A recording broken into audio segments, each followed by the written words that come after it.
मैं बताऊं? जी। ऐसा है कि मैं जो है मुझे हाल ही में कांग्रेस अध्यक्ष आदरणीय मल्लिकार्जुन खड़गे जी ने हमारी सीपीपी की चेयरपर्सन आदरणीय नेत्री सोनिया गांधी जी, हमारे आदरणीय नेता राहुल गांधी जी, श्रीमती प्रियंका गांधी जी के आशीर्वाद से मुझे मध्य प्रदेश में सभी कांग्रेस परिवार के सदस्यों के साथ काम करने का दायित्व सौंपा। इसके पहले कुछ साल मैं तमिलनाडु का प्रभारी रहा, जहाँ पे लोकसभा में हम एक सीट छोड़ के सारी सीटें 39 सीटों में से जीते। असेंबली में आप जानते हैं कि डीएमके के साथ हमारा अलायंस था, हमारी सरकार बनी। उसके बाद मुझे हिमाचल का दायित्व सौंपा। 2 साल मैंने वहाँ 2-2.5 साल काम किया। हम विपक्ष में थे, बीजेपी की सरकार थी, वहाँ सभी लोगों ने एकजुटता से काम किया, कांग्रेस की सरकार बनी। 5-6 महीने मैं कर्नाटका में था।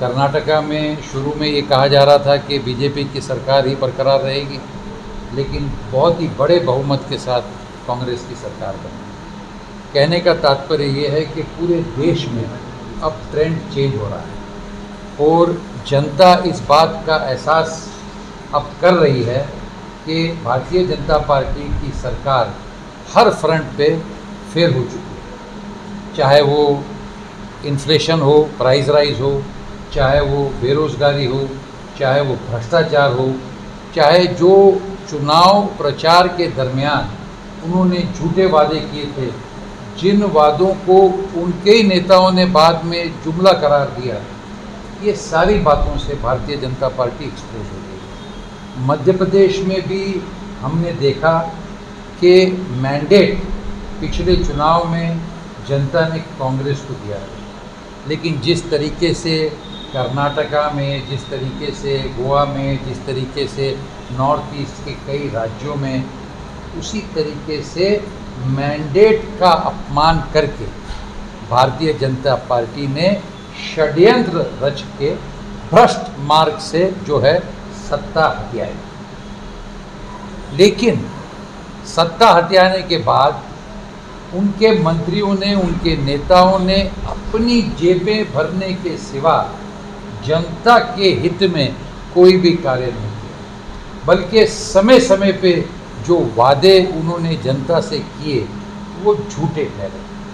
और आज इसलिए पूरे मध्य प्रदेश में ही नहीं बल्कि पूरे देश में अलग अलग प्रदेशों में, जैसे मैं महाराष्ट्र से आता हूँ, महाराष्ट्र में हो, चाहे आसाम में हो, चाहे कश्मीर में हो, ये चर्चा है कि अब के चुनाव में मध्य प्रदेश में कांग्रेस बड़े बहुमत के साथ जिस तरीके से कर्नाटक, हिमाचल में सरकार बनाई, उसी तरीके से बनाने चाह रही है। और दूसरी बात मैं बताना चाहता हूँ कि हमारे नेतृत्व ने जो है जनता के सामने कई वादे रखे। कांग्रेस पार्टी का ट्रैक रिकॉर्ड अगर आप देखें तो कर्नाटका में जनता से हमने जो वादे किए, अभी 3 दिन पहले ही आपने पेपर में पढ़ा होगा, टीवी न्यूज़ में देखा होगा कि कांग्रेस ने वादा किया था कि हमारी महिला, हमारी बहनें, हमारी माताओं को बस में फ्री जो है ट्रांसपोर्ट का मौका दिया जाएगा। उसका हमने अमल करना शुरू कर दिया। मध्य प्रदेश को लेकर क्या करेंगे? मैं पूरी बात करूँ। उसी तरीके से हिमाचल में सालों साल जो भारतीय जनता पार्टी से मांग हो रही थी कि ओपीएस की इम्प्लीमेंटेशन कीजिए, उसका विरोध भारतीय जनता पार्टी ने केंद्र में उनकी सरकार रहते हुए भी किया। फिर भी हमने वादा किया चुनाव में और कैबिनेट के पहले मीटिंग में ही उस पर अमल किया गया। तो कहने का तात्पर्य ये है कि कांग्रेस जब वादा करती है, आज हम राजस्थान में देख रहे हैं, आज हम छत्तीसगढ़ में देख रहे हैं कि जो वादा किया वो पूरा किया। कांग्रेस जो वादा करती है उस वचन को पूरा करने के लिए उसका पूरा स्टडी, उसका पूरा एनालाइज, उसका economic, social, political implications study करके उसको किस तरीके से इम्प्लीमेंट किया जा सकता है, ये इंश्योर करने के बाद ही उसका वादा अनाउंस करती है और उसका इम्प्लीमेंट करती है। जबकि अब देख रहे हैं कि भारतीय जनता पार्टी ने मध्य प्रदेश में इतने साल तो कुछ किया नहीं, लेकिन अब जो है वादे कर रहे हैं जब उनको पक्का पता है कि उनकी सरकार जा रही है, और ये सारे जुमले हैं। साथ ही साथ मैं आपको बताना चाहता हूँ कि हमारा प्रयास यहाँ पे ग्रास रूट पे संगठन मजबूत है, लेकिन हम बिल्कुल चुनाव का आखिरी वोट डलने तक सतर्क रहेंगे और ज़्यादा गति हमारे तैयारी में, चुनाव की तैयारी में संगठन को मजबूत करने में किस तरीके से कर सकते हैं, इस बारे में सभी की राय लेके, सभी से चर्चा करके, सभी का मनोगत जान के जो हमारी दिशा तय हुई है उसको और सक्रिय करने का हमारा प्रयास है। आज जो मेरी बैठक सभी से हुई, आपका भी मैं धन्यवाद करना चाहता हूँ। काफ़ी घंटे आप लोगों ने इंतज़ार किया। आपने देखा कि सुबह 8 बजे से लेके लगातार जो भी मिलने आ रहा है हर एक को मैं मिल रहा हूँ, उनकी बात सुन रहा हूँ, सभी की बात रिकॉर्ड कर रहा हूँ और उस बात के ऊपर नेतृत्व को अवगत कराने के बाद जो भी दिशा तय होगी वो जो है सक्रियता के दिशा में काम करने का प्रयास हमारा है। आप हारे हुए प्रत्याशी को रिपीट करेंगे यहाँ से जो? देखिए मैं आपको बताना चाहता हूँ भैया कि चुनाव के टिकट आवंटन के बारे में प्रदेश की इलेक्शन कमेटी बनाई जाती है। पहली बैठक प्रदेश इलेक्शन कमेटी की होती है। उसमें प्रमुख नेता जो सदस्य होते हैं वो चर्चा करते हैं कि क्या गाइडलाइंस होनी चाहिए। वो गाइडलाइन बनाने के बाद हाई कमांड की तरफ से, एआईसीसी की तरफ से एक स्क्रीनिंग कमेटी बनाई जाती है। उसके 3 या 5 सदस्य होते हैं, उसका एक चेयरमैन होता है, वो स्टेट के बाहर के होते हैं। वो कॉन्स्टिट्यूंसी वाइज प्रदेश इलेक्शन कमेटी के साथ बैठ के एनालाइज करते हैं और उसके बाद जो है सेंट्रल इलेक्शन कमेटी में ये जाता है। तो ये जो सारी चीज़ें हैं ये इनके दायरे में तय होती है। अब चूँकि उस प्रक्रिया की शुरुआत नहीं हुई, इसलिए आज के दिन में कोई भी मापदंड इस विषय में तय हुआ नहीं। मुझे बड़ा खेद होता है और आप भी इस बात से सहमत होंगे कि कांग्रेस पार्टी में जब ज्योतिरादित्य सिंधिया जी थे तो उनको कितना मान सम्मान मिलता था। पार्टी के हर फोरम में वो फ्रंट लाइन में रहते थे और हर चुनाव की प्रक्रिया में, किसी भी राज्य में चुनाव हो, वो प्रमुख वक्ता रहते थे और निर्णय प्रणाली में भी उनकी भूमिका रहती थी। लेकिन आज उनके जो हाल हैं तो वाकई तरस आता है कि कहाँ वो फंस गए, वो कहाँ फंस गए बेचारे। तो जो हाल करके गए हैं, कांग्रेस को अपने आप पे तरफ नहीं आ रहा है। देखिए ऐसा है कि कोई भी व्यक्ति कितना भी बड़ा क्यों ना हो, कांग्रेस पार्टी हमेशा जनता को सर्वश्रेष्ठ मानती है और अब ये चुनाव जो है परीक्षा होगा, ये तय करेगा कि जनता किसका क्या हाल कर रही है। और हमें विश्वास है कि ये जो सारी बातें हैं, चाहे कर्नाटका की हो, चाहे मध्य प्रदेश की हो, इसके ऊपर चर्चा हिमाचल के चुनाव में भी हुई, इसके ऊपर चर्चा कर्नाटका के चुनाव में भी हुई और वहाँ की जनता ने इसके ऊपर अपना मैंडेट दिया। वही मैंडेट जो है मध्य प्रदेश में देखने को मिला। बोल रहे हैं कि कांग्रेस मुंगेरीलाल के हसीन सपने देख रही है, वो नहीं आई।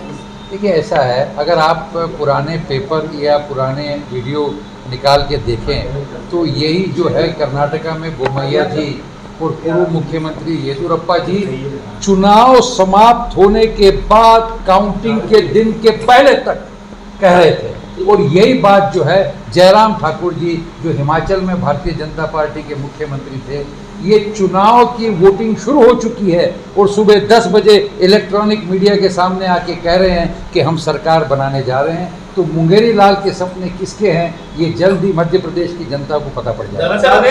आपसे चारों विधानसभा के लोगों ने वन बाय वन। मैं आपको एक बात बताना चाहता हूँ कि कांग्रेस पार्टी की यही ताकत है कि कांग्रेस पार्टी लोकतांत्रिक पार्टी है।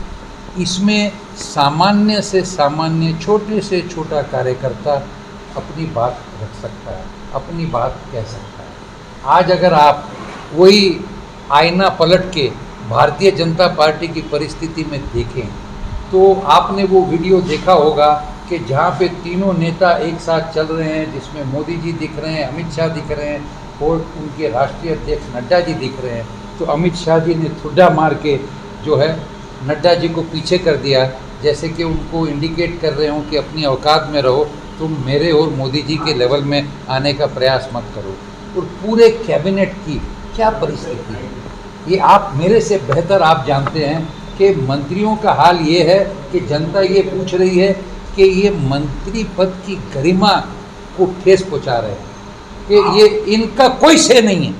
जो है 1.5 लोग जो है सिर्फ पूरी केंद्र नहीं, राज्यों की भी भारतीय जनता पार्टी चला रहे हैं। मैं उस प्रदेश से आता हूं, महाराष्ट्र से, जहां सरकार गिराने का काम जो पूर्व मुख्यमंत्री देवेंद्र फडणवीस जी ने किया, वो आखिरी क्षण तक मुख्यमंत्री की शपथ लेने का सपना देख रहे थे और आखिरी क्षण पे उनको मालूम पड़ा कि उनको मुख्यमंत्री नहीं बनना है, उप मुख्यमंत्री बनना है। मुख्यमंत्री एकनाथ शिंदे बनेंगे, ये आप सब लोगों ने देखा और पढ़ा। तो इसीलिए कांग्रेस की तो ये शक्ति है कि सामान्य कार्यकर्ता जो आके अपनी बात खुल के कहता है। हम यहाँ बैठे हैं, मैं एक छोटा कार्यकर्ता हूँ पार्टी का, मैं यहाँ बैठा हूँ अपने नेतृत्व का अनुसरण करने के लिए, जो जनता की मन की बात सुनता है। हम कार्यकर्ता की मन की बात सुनते हैं, ना कि अपने मन की बात उन पे थोपते हैं, जो लगातार आज इस देश में महीनों महीने सालों साल से हो रहा है, और इसलिए देश का बेहाल है। लोकतंत्र की जाती है, क्या कहेंगे? देखिए, इसकी मुझे कोई जानकारी नहीं है।